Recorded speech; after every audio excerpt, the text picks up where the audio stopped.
اجتماعی زندگی میں عمل ہے وہ پھر اقتدار ہے اور ریاست ہے، لیکن اس سے پہلے جو تیسرا عنصر ہے وہ ہے انفرادی زندگی میں، انڈیویجول لائف میں قرآن کریم اور دین اسلام اور سنت کے احکامات پر عمل کرنا۔ اور یہ ہے ہمارے اس بنیادی طور پر یہ جو موضوع ہے اور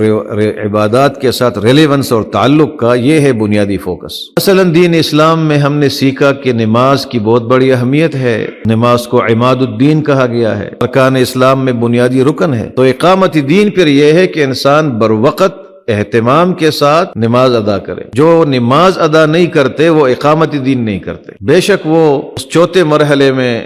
اسلامی ریاست کے لیے کوششیں بھی کرے، نعرے بھی لگائے، سب کچھ کرے، لیکن اگر وہ اپنی انفرادی کیپیسٹی میں ان احکامات پر وہ عمل نہیں کرتا تو وہ اقامت دین نہیں کرتا۔ نماز،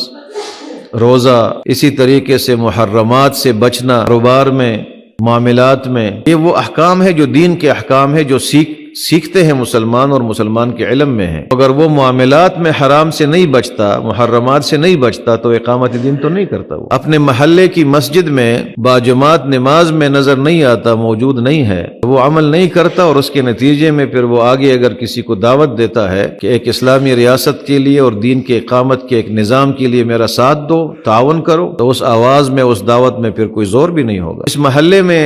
ہم رہتے ہیں، آپ رہتے ہیں، اس محلے کے مسجد میں آپ نماز میں نظر نہیں آتے، وہاں کوئی درس ہوتا ہے، اس درس میں بھی آپ نہیں بیٹھتے، اور کچھ عرصے کے بعد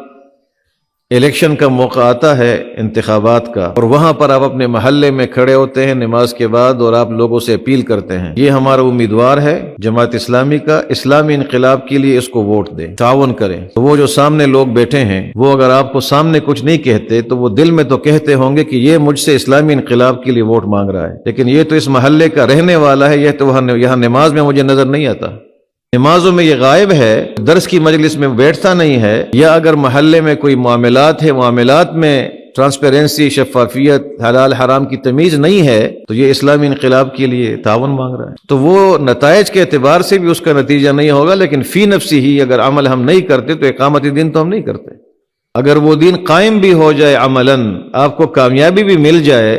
اس میں میرا کیا حصہ ہے؟ اگر میں عمل نہیں کرتا انفرادی سطح پر، میں تو ناکام ہوں۔ یہ ہے انفرادی سطح پر۔ والدین کے حقوق ہیں، تو کیا والدین کے ساتھ اقامت دین کے قافلے کے اس سپاہی کا رویہ کیسا ہے؟ حسن سلوک کا معاملہ ہے یا وہ معاملہ ہے جو عام معاشرے میں لوگ والدین کے ساتھ بعض اوقات معاملات چلتے ہیں؟